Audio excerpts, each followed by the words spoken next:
الحمدللہ کفا وسلام علی عبادہ الذین اصطفیٰ اما بعد۔ محترم ناظرین، پروگرام فضائل اعمال کی اس نشست میں آپ حضرات کا استقبال ہے۔ السلام علیکم ورحمۃ اللہ وبرکاتہ۔ آج کی نشست کا موضوع ہے وضو اور تیمم۔ اعوذ باللہ من الشیطان الرجیم، بسم اللہ الرحمن الرحیم۔ یا ایھا الذین آمنوا اذا قمتم الی الصلاۃ فاغسلوا وجوہکم وایدیکم الی المرافق وامسحوا برؤوسکم وارجلکم الی الکعبین وان کنتم جنبا فاطہروا وان کنتم مرضى او علی سفر او جاء احد منکم من الغائط او لامستم النساء فلم تجدوا ماء فتيمموا صعيدا طيبا فامسحوا بوجوهكم وايديكم منه ما يريد الله ليجعل عليكم من حرج ولكن يريد ليطهركم وليتم نعمته عليكم لعلكم تشكرون رب اشرح لي صدري ويسر لي امري واحلل عقدة من لساني يفقهوا قولي رب زدني علما سبحانك لا علم لنا الا ما علمتنا انك انت العليم الحكيم۔ تمام قسم کی تعریفات اللہ وحدہ لا شریک، خالق کائنات، مالک ارض و سما اور مدبر انس و جاں کے لیے ہیں۔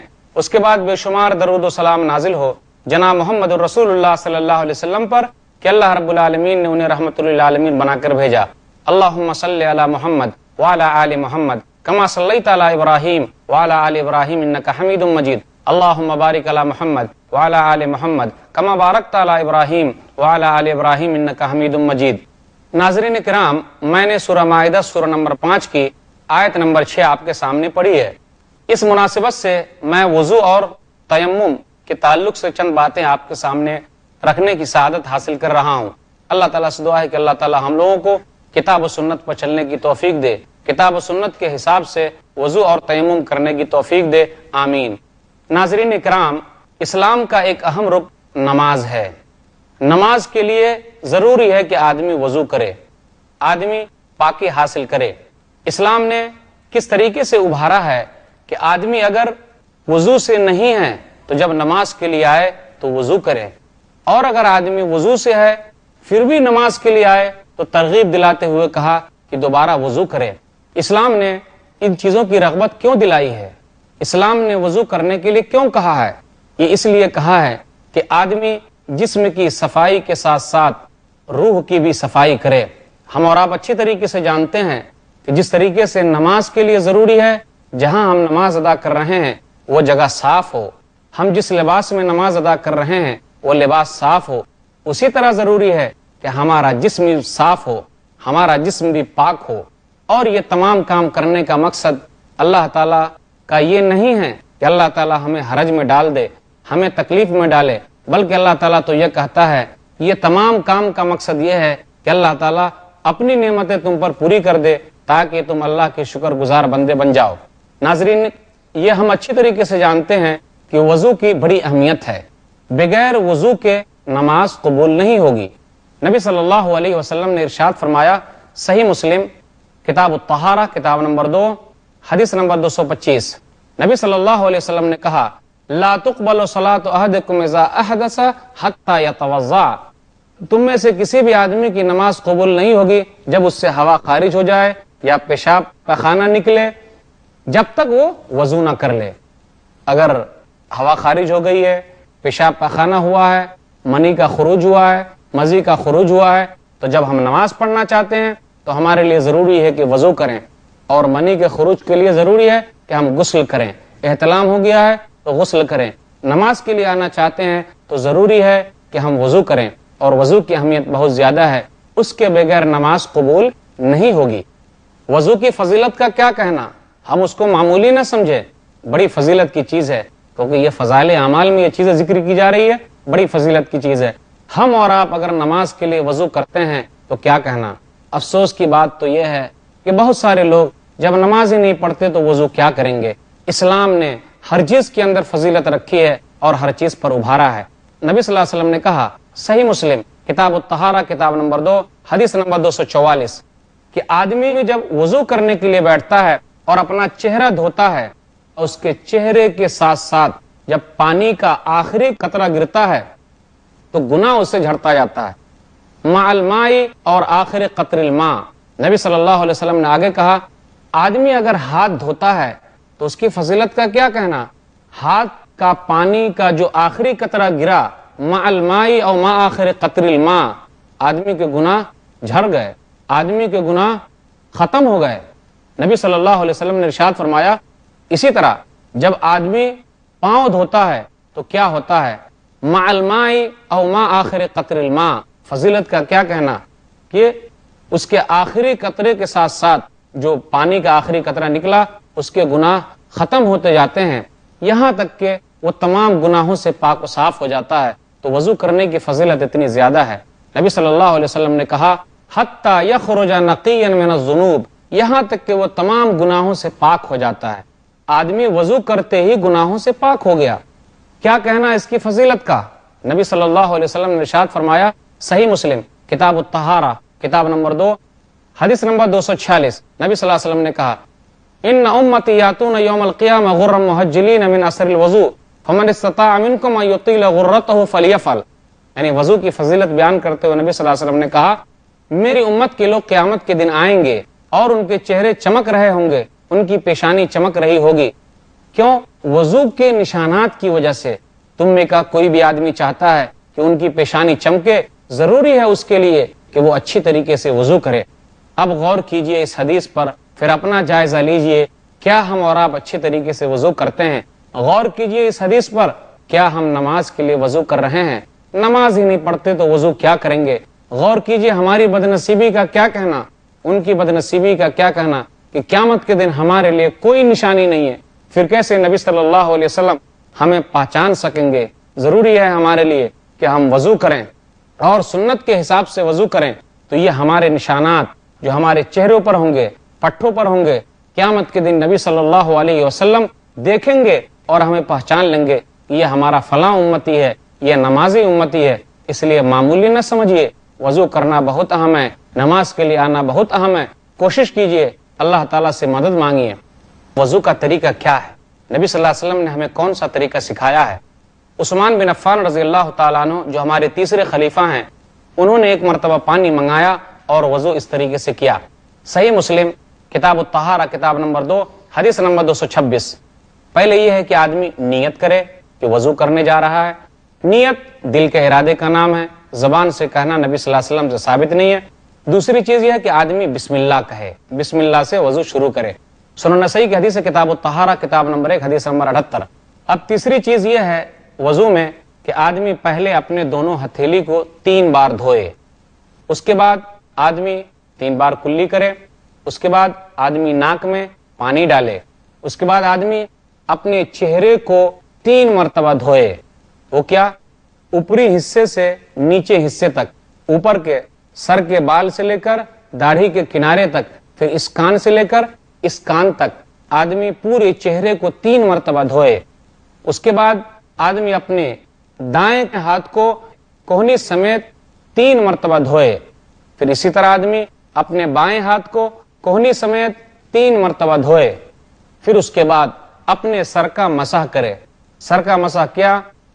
چند بال نہیں، صحیح بخاری کی حدیث ہے، چند بال سر کا مسح نہیں کرنا ہے، بلکہ سر کے اگلے حصے سے شروع کیا جائے اور بالکل پچھلے حصے تک گدی تک لے جایا جائے، پھر دوبارہ وہیں لوٹایا جائے اپنے ہاتھ کو جہاں سے شروع کیا تھا۔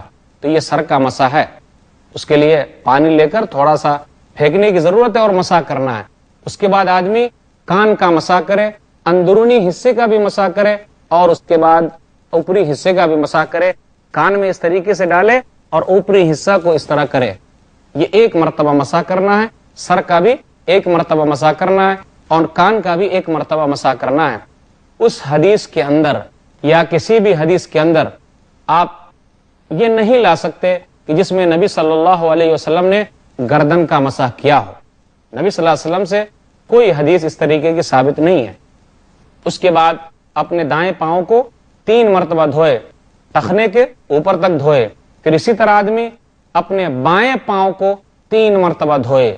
تو یہ وضو کر کے عثمان بن عفان رضی اللہ تعالیٰ عنہ نے دکھایا تھا، اور اللہ تعالیٰ نے اسی کا تذکرہ بھی کیا سورہ مائدہ سورہ نمبر 5 آیت نمبر 6 میں، یا ایھا الذین آمنوا اذا قمتم الی الصلاۃ فاغسلوا وجوہکم وایدیکم من المرافق وامسحوا برؤوسکم وارجلکم من الکعبین وان کنتم جنبا فاطہروا وان کنتم مرضى او علی سفر او جاء احد منکم من الغائط او لامستم النساء فلم تجدوا ماء فتیمموا صعیدا طیبا فامسحوا بوجوہکم وایدیکم منه ما يريد الله ليجعل عليكم من حرج ولكن يريد ليطهركم وليتم نعمته عليكم لعلكم تشكرون. یعنی اس میں پورا طریقہ بتایا گیا ہے کہ آدمی کیسے وضو شروع کرے. کچھ لوگ ایسے بھی ہمارے درمیان پائے جاتے ہیں جو 3 مرتبہ سے زیادہ وضو کرتے ہیں، اپنے اعضاء کو، اپنے حصے کو زیادہ دھوتے ہیں. جو لوگ ایسا کرتے ہیں وہ سنت کے خلاف جا رہے ہیں، وہ لوگ ظلم کرتے ہیں. سنن ابن ماجہ کی حدیث ہے، کتاب الطہارہ کتاب نمبر 1 حدیث نمبر 422. ایک آدمی نبی صلی اللہ علیہ وسلم کے پاس آیا کہ وضو کا طریقہ سکھا دیجئے. تو نبی صلی اللہ علیہ وسلم نے وضو کا طریقہ سکھایا اور اس کے بعد کہا حاضل وضو، یہ وضو ہے، اس کے علاوہ زیادہ کرتا ہے تو وہ آدمی ظلم کرتا ہے اور وہ آدمی اپنے آپ پر ظلم کر رہا ہے اور برا کر رہا ہے. اس لیے ہم دیکھتے ہیں بہت سارے لوگوں کو، ان کو شک پیدا ہو جاتا ہے کہ ہم نے 3 مرتبہ دھویا کہ نہیں دھویا، تو 4 مرتبہ دھو لیتے، 5 مرتبہ دھو لیتے. بالکل نہیں، 3 مرتبہ سے زیادہ دھونے کی اجازت نہیں ہے. آپ اپنے جسم کے اعضاء کو، حصے کو 2 بار بھی دھو سکتے، 1 مرتبہ بھی دھو سکتے. صحیح بخاری کی حدیث ہے، حدیث نمبر 158، حدیث نمبر 157. 3 مرتبہ دھونا ثابت ہے. آدمی اپنے اعضاء کو، اپنے حصے کو وضو میں 3 مرتبہ سے زیادہ نہ دھوئے.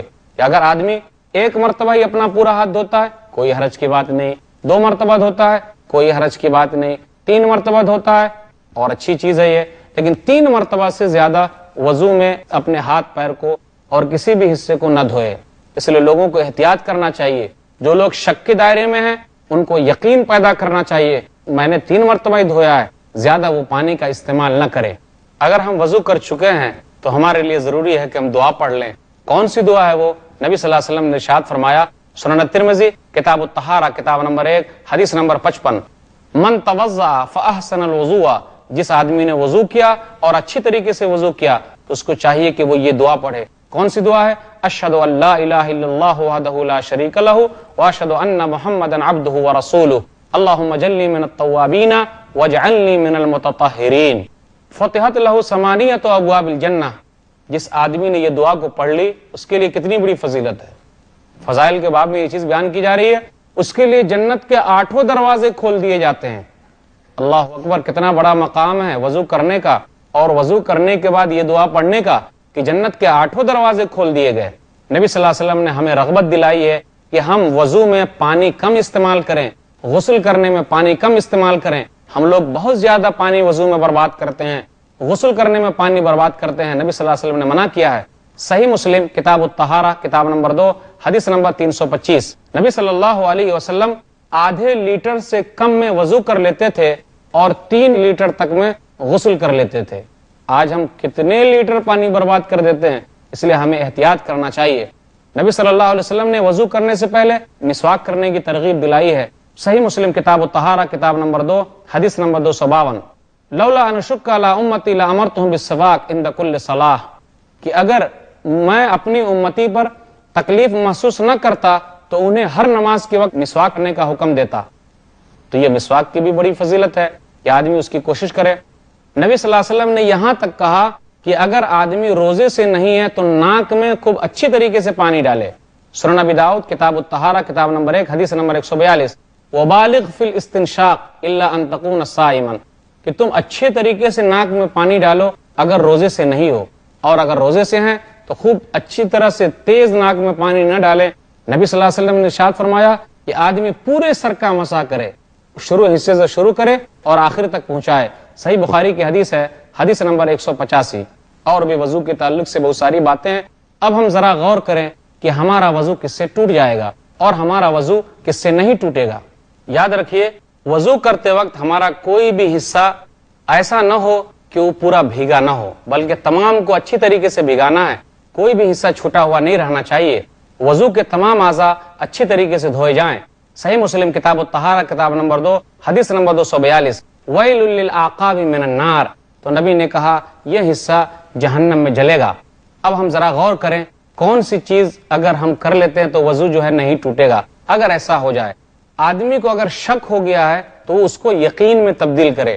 جب تک ہوا خارج نہ ہو یا وہ بدبو محسوس نہ کرے وہ مسجد سے باہر نہ نکلے یا اس کا وضو نہیں ٹوٹے گا. صحیح مسلم حدیث نمبر 362. اب ذرا غور کریں کہ ہم کون سا کام کریں گے تو ہمارا وضو ٹوٹ جائے گا. ہم یہ بات اچھی طریقے سے جانتے ہیں، پیشاب کرنے سے، پاخانہ کرنے سے، منی خارج ہونے سے، مزی خارج ہونے سے ہوا خارج ہونے سے، پھر عورت کو حیض آنے سے، پھر اسی طرح نفاس سے وغیرہ تمام چیزوں سے جو بھی چیز اگلے حصے سے یا پچھلے حصے سے نکلتی ہے، وضو جو ہے اس سے ٹوٹ جاتا ہے۔ نبی صلی اللہ علیہ وسلم کی حدیث ہے، صحیح مسلم کتاب الطہارہ کتاب نمبر 2 حدیث نمبر 225، لا تقبل صلاۃ احدکم اذا احدث حتی یتوضا۔ اسی طرح اگر ہم اونٹ کا گوشت کھاتے ہیں تو ہمارا وضو ٹوٹ جائے گا۔ ہمارے لیے ضروری ہے کہ اونٹ کا گوشت کھانے کے بعد ہم وضو کریں۔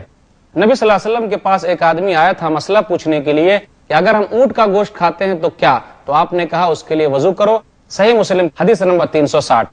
اسی طرح ایک اہم مسئلہ یہ بھی ہے کہ کچھ عورتیں ایسی ہیں جن کو بیماری لاحق ہے، تو وہ ان کو جو مہینہ آتا ہے وہ مہینے کا خون زیادہ دنوں تک رہتا ہے، اور وہ کبھی کبھی تو کئی سال تک ہو جاتا ہے، تو وہ بیماری میں مبتلا ہوتی ہیں۔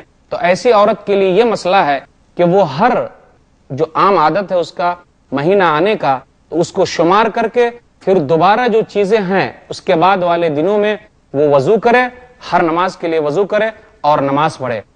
یہاں یہ بھی ایک مسئلہ ہے کہ چند لوگ ایسے بھی ہیں جن کو پیشاب کی شکایت ہے، یعنی اس کو پیشاب کا قطرہ ان کو بار بار گر جاتا ہے، تو ایسے آدمی کے لیے ضروری ہے اس حدیث کے تحت کہ وہ آدمی آخری وقت میں وضو بنائے اور نماز پڑھے۔ اگر نماز کے دوران بھی پیشاب کا قطرہ نکل گیا تو اللہ معاف فرمائے گا۔ کچھ لوگ ایسے بھی ہیں جن کو ہوا خارج ہو جاتی ہے، ہوا بہت نکلتی ہے، تو نماز کے دوران بھی ایسے لوگوں کی اگر ہوا خارج ہو جائے، وہ مریض ہے، تو اللہ تعالیٰ ایسے آدمی سے پکڑ نہیں کرے گا۔ جس آدمی کو اس بیماری کی شکایت ہے اس آدمی کو چاہیے کہ بالکل اخیر وقت میں وضو بنائے اور فوراً جماعت میں شامل ہو جائے، یہ اس کے لیے بہتر ہے۔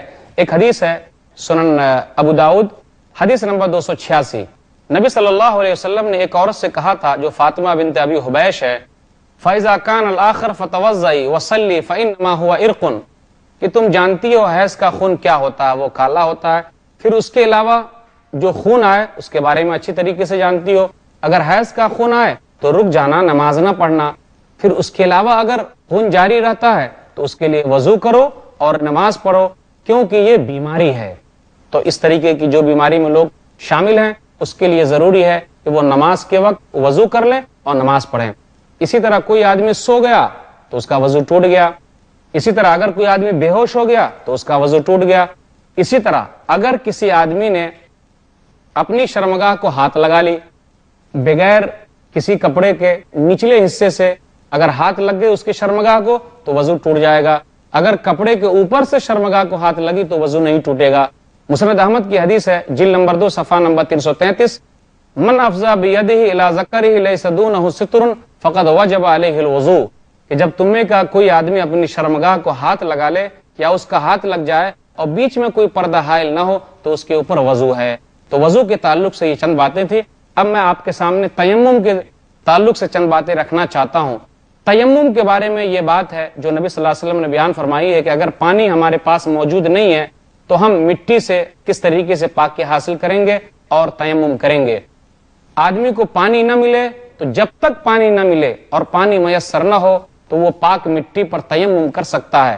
نبی صلی اللہ علیہ وسلم نے تو بہت زیادہ دنوں تک بھی تحدید لگائی ہے۔ آدمی کو اگر پانی میسر نہ ہو، گرچہ 10 سال تک میسر نہ ہو، پھر بھی وہ تیمم سے کام چلا سکتا ہے۔ سنن ترمذی کی حدیث ہے کتاب الطہارہ کتاب نمبر 1 حدیث نمبر 124، اگر پانی مل گیا تو فوراً تیمم کا سلسلہ ختم ہو جائے گا اور وہ پانی بہتر ہے۔ آدمی تیمم کب کرے گا؟ جب وہ پریشان حال ہو، جب وہ بیمار ہو، تو اس کے لیے ضروری ہے کہ وہ تیمم کر لے، ورنہ وہ نقصان میں رہے گا۔ سنن ابی داؤد کتاب الطہارہ کتاب نمبر 1 حدیث نمبر 337، ایک آدمی بیمار تھا جس کے سر میں زخم لگا ہوا تھا، لیکن اس آدمی کو احتلام ہو گیا۔ لوگوں سے پوچھا کہ میں کیا کروں؟ تو لوگوں نے کہا تمہیں غسل کرنا پڑے گا، کیونکہ احتلام ہو گیا تو غسل کرنا ہی پڑے گا۔ لیکن وہ آدمی بیمار تھا، وہ اگر تیمم کر لیتا تو کام چل جاتا، لیکن لوگوں نے کہا کہ نہیں غسل کرنا ہی پڑے گا۔ تو کیا ہوا؟ اس آدمی کا انتقال ہو گیا، وہ مر گیا، غسل کر لیا اور وہ مر گیا۔ تو نبی صلی اللہ علیہ وسلم غصے میں آئے اور کیا کہا؟ الم یکن شفاء العی السوال، کیا ناسمجھی کی بات کے بارے میں سوال کرنا نہیں ہے؟ یعنی نہ جاننے کی چیز میں سوال کرنا نہیں تھا؟ جب نہیں معلوم تھا مسئلہ تو کیوں نہیں پوچھ لیا؟ ضرور پوچھ لیے ہوتے، کیوں بیچارے کو مار دیا؟ تیمم کر لیتا کافی ہوتا۔ اسی طرح اگر ٹھنڈی ہوا چل رہی ہو سردی کا موسم ہو اور آدمی بیمار ہے تو اس کے لیے بھی ضروری ہے کہ وہ تیمم کر لے، ورنہ کہیں ایسا نہ ہو وہ دنیا سے گزر جائے۔ نبی صلی اللہ علیہ وسلم نے بیان فرمایا، سنن ابی داؤد کتاب الطہارہ کتاب نمبر 1، یہ واقعہ ہے عمرو رضی اللہ تعالیٰ عنہ کا، عمرو بن عاص کا، کہ جس غزوے کے وہ کمانڈر بن کے گئے تھے، ٹھنڈی کا موسم تھا، اس درمیان میں ان کو احتلام ہو گیا۔ جب احتلام ہو گیا تو اب صبح کے وقت کیا کرے، ٹھنڈی کا موسم ہے، تو انہوں نے تیمم کر لیا اور ویسے ہی نماز پڑھائی۔ پھر نبی صلی اللہ علیہ وسلم کے پاس جب لوگ آئے مدینہ تو وہاں واقعہ ذکر کیا گیا، تو نبی صلی اللہ علیہ وسلم نے عمرو بن عاص سے کہا، عمرو بن عاص تم جنبی حالت میں تھے، ناپاک حالت میں تھے، تم نے ویسے ہی نماز پڑھا دی؟ تو انہوں نے ایک آیت تلاوت کی، اپنی مجبوری کا ذکر کیا، اللہ کے رسول ٹھنڈی کا موسم تھا اور اس طریقے سے مجھ کو احتلام ہو گیا، اور ایک آیت پڑھی۔ وہ آیت کیا تھی؟ سورہ نساء سورہ نمبر 4 آیت نمبر 29، اللہ تعالیٰ نے ارشاد فرمایا، وَلَا تَقْتُلُوا أَنفُسَكُمْ، تم لوگ اپنے آپ کو قتل نہ کرو۔ تو اس سے انہوں نے استدلال لیا اور کہا، اللہ کے رسول میں نے اسی وجہ سے تیمم کر لیا اور میں نے نماز پڑھا دی۔ تو نبی صلی اللہ علیہ وسلم خاموش رہے، یار نبی صلی اللہ علیہ وسلم نے کچھ نہیں کہا۔ تیمم کا طریقہ کیا ہے؟ تیمم کا طریقہ یہ ہے جو واقعہ پیش آیا تھا عمار رضی اللہ تعالیٰ عنہ کے ساتھ، صحیح مسلم کتاب الحیض کتاب نمبر 3 حدیث نمبر 368، ان کو احتلام ہو گیا تو وہ کیا کرے، اب کیسے نہائے؟ پانی نہیں تھا تو وہ مٹی میں بالکل جانور کی طرح الٹ پلٹ کرنے لگے۔ تو نبی صلی اللہ علیہ وسلم نے کہا، تمہارے لیے کافی تھا کہ تم کیا کرتے، اپنے دونوں ہاتھ کو مٹی پر مارتے، پھر اس کے بعد ایک مرتبہ اس طرح مارتے، پھر اس کے بعد بائیں کو دائیں سے ملاتے اس طرح، پھر اس کے بعد تم اس طرح اوپری حصے میں کر لیتے، پھر اس کے بعد اپنے منہ پر ایک مرتبہ مل لیتے۔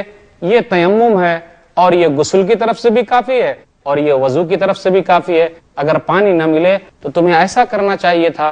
تو نبی صلی اللہ علیہ وسلم نے ہمیں تیمم کا طریقہ یہ بتایا ہے کہ اگر پانی نہ ملے تو ہم اس طریقے سے تیمم کر لیں، ایک مرتبہ مٹی پہ ماریں، پھر بائیں ہاتھ کو دائیں ہاتھ پہ ماریں، پھر اس کے بعد اوپری حصے کو اس طرح کر لیں اور ایک مرتبہ منہ پہ مل لیں، اس طریقے سے تیمم ختم ہو گیا۔ تو یہ چند باتیں تھیں وضو اور تیمم کے طریقے سے۔